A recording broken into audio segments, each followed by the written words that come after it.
Muita gente me escreve perguntando sobre a principal marca da escritora inglesa Virginia Woolf, que é o fluxo de consciência, né? A maioria quer que eu explique melhor fluxo de consciência e quer saber a diferença entre fluxo de consciência e digressão. Então, hoje a gente vai falar um pouco mais sobre isso. E, claro, né, mas através de uma obra da Virginia Woolf. Já tem um vídeo da escritora aqui no canal, quando eu fiz a resenha do livro Ao Farol, né? Então no Ao Farol eu começo a entrar na obra da Virginia Woolf e eu recomendo que você assista. Eu vou deixar o link na descrição. Não se esqueça que todos os meus vídeos sobre a obra de um determinado autor, eu vou falando um pouco das marcas, né? Então todos os vídeos vão montando um painel de um determinado escritor, no caso de hoje da escritora Virginia Woolf, né? Então vamos nos aprofundar um pouco mais para entender melhor essa escritora tão importante. E peguei então o seu, que é considerado um dos seus principais livros, que é Mrs. Dalloway.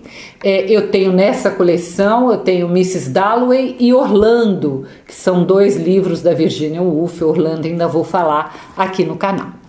Eu sou Miriam Bevilacqua, jornalista, escritora, professora e você está no Biblion. Seja muito bem-vinda, muito bem-vindo. Se gostar, não deixe de se inscrever, de deixar seu like, de comentar, tudo isso para o algoritmo ali do YouTube recomendar o vídeo, o que é tão importante, né, num país que lê tão pouco.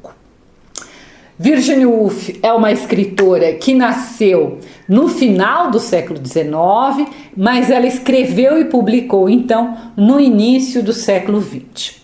Apesar de naquele tempo mulher ainda nem podia ir para a faculdade, que era uma coisa que a Virginia queria muito, né? Tinha esse desejo, seus irmãos iam, seu irmão ia, mas ela não ia. Mas, apesar dessas limitações todas, ela conseguiu publicar seus livros porque seu pai era um intelectual famoso, sua família era de editores e desde pequena, então, ela vivia cercado por livros, vivia nesse universo de editora. E também ela vai, no futuro, montar com o marido a sua própria editora. Mas, gente, isso não significa que a vida dela como escritora foi fácil. Pelo contrário, como editora e escritora, ela entendia como era difícil, e ainda é, né, viver profissionalmente de literatura. É dela uma frase famosa, abre aspas, uma mulher deve ter dinheiro e um teto todo seu se ela quiser escrever ficção. Ou seja, ela tem que ter uma segurança, porque a ficção provavelmente não dará essa segurança financeira para ela. Mrs. Dalloway foi publicada em 1925, não é o primeiro livro da escritora, mas é com ele que ela faz sucesso, é o seu primeiro sucesso. Conta a história de uma mulher de classe alta de Londres, né? Ela que parece assim um pouco avoada, um pouco fútil, né? Mas que mostra como era difícil a mulher achar o seu lugar naquela sociedade patriarcal. Claro que essa personagem é a Miss Dalloway. Sem ter muito o que fazer, sem um propósito real, a personagem protagonista faz longos passeios e dá muitas festas assim, meio sem sentido. Tem um trecho em que a Clarissa Dalloway pensa e que é muito significativo dessa condição feminina naquela época, né? Abre aspas. Sentia-se muito jovem e ao mesmo tempo indizivelmente velha. Passava como uma navalha através de tudo e ao mesmo tempo ficava de fora olhando. Então essa mulher que não participava, né? Era exatamente isso. A mulher, ela via, ela ouvia tudo que acontecia, mas ela não participava ativamente da sociedade. Ela era quase como um bibelô, um enfeite, né? Sempre arrumada, sempre educada, recebendo as pessoas em sua casa e também fazendo visitas. Era o que se esperava de uma mulher daquela época. Claro que Virginia Woolf não era nada disso. A história mostra um dia na vida da personagem, da Mrs. Dalloway, né? E começa de manhã com a Clarissa. Ela sai para comprar coisas para uma festa que ela vai dar à noite, então ela sai passeando por Londres, observando e pensando, né? Então o dia começa assim e vai terminar então à noite com a festa que ela está dando em sua residência. O que acontece diferente nesse dia é a visita de um antigo pretendente dela chamado Peter Walsh, né? E esse Peter Walsh é um personagem completamente diferente dela e do marido. E ele está chegando da Índia, né? E essa chegada dele faz com que ela tenha muitas reflexões e pense, né, se ela escolheu o marido correto. Ela acha que sim. Mas há uma outra história paralela acontecendo nesse mesmo dia, e isso é muito interessante na narrativa. Essa história paralela é a história de um veterano de guerra, um nome bem estranho, chamado Septimus Warren Smith, que entra na história porque ele é observado no parque pelo antigo pretendente da Mrs. Dalloway, que é o Peter Walsh. O Septimus sofre de neurose de guerra, ele passa o seu dia ali no parque com a esposa italiana, a Lucrécia. E o Septimus, ele tem alucinações com um antigo amigo seu, o Ivans, que morreu durante a guerra. Os dois personagens, tanto a Clarissa Dalloway quanto o Septimus, eles não se encontram ao longo do dia. Mas a autora, né, ela está preocupada em mostrar como no mesmo espaço, na mesma Londres, na mesma sociedade, né, duas pessoas tão diferentes, com duas visões de mundo, né? Então, o contraste é que é evidente. Enquanto o Septimus tá ali sofrendo com a sua doença, a Clarissa está preocupada com a sua festa, né? A Lucrécia não sabe bem como vai fazer em relação ao marido doente, e o Peter Walsh, que é o antigo pretendente, está ali vivendo uma história de amor com uma indiana casada.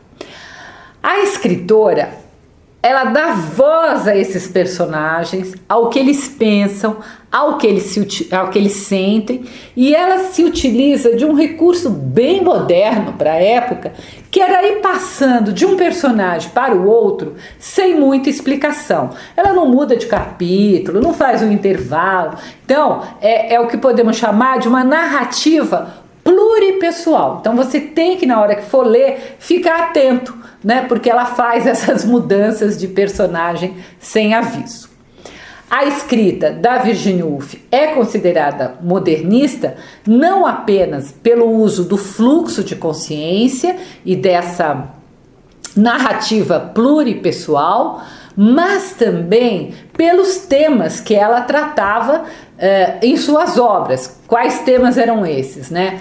Eram questões políticas, eram questões femininas, né?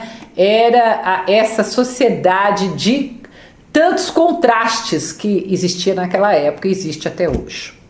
Além disso, nesse livro, Virginia Woolf chega até a ser ousada para a época, falando de um beijo entre a Clarissa Dalloway e sua amiga, a Sally Seton, quando ambas eram adolescentes. Então, é um beijo entre duas meninas, o que era um verdadeiro escândalo para a época. A Clarissa, ela admirava a Sally por ser independente. A Sally fumava cigarro, a Sally tinha coragem que ela não tinha, né? Então, depois é muito engraçado a gente ver o que aconteceu com a Sally ao longo do livro.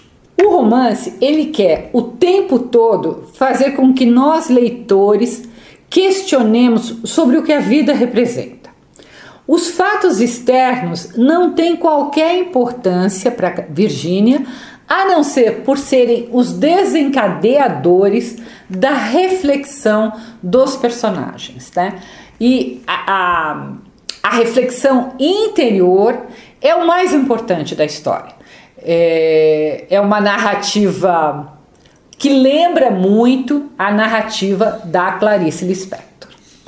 Bem, e o que é o tal fluxo de consciência e a sua diferença para a digressão? Vamos começar pelo mais fácil. O que é digressão em literatura? Digressão em literatura é sempre a quebra do discurso, é um se afastar da ação, é quando o narrador se afasta do que está acontecendo. A digressão mais comum é quando o personagem se afasta e começa a pensar em si ou no seu passado, interrompendo aquela cena. Ele se afasta da cena ou se afasta de uma fala que ele mesmo estava fazendo anteriormente. Mas também a digressão, ela pode ser uma quebra, como muitos cronistas fazem, para falar com o leitor, mesmo quando esses cronistas estão escrevendo romance. A gente vê isso muito na crônica, eu escrevo crônica, eu faço isso com muita frequência, mas eu não levo isso para os meus romances. Mas tem muito cronista que leva para os romances, como por exemplo, Machado de Assis.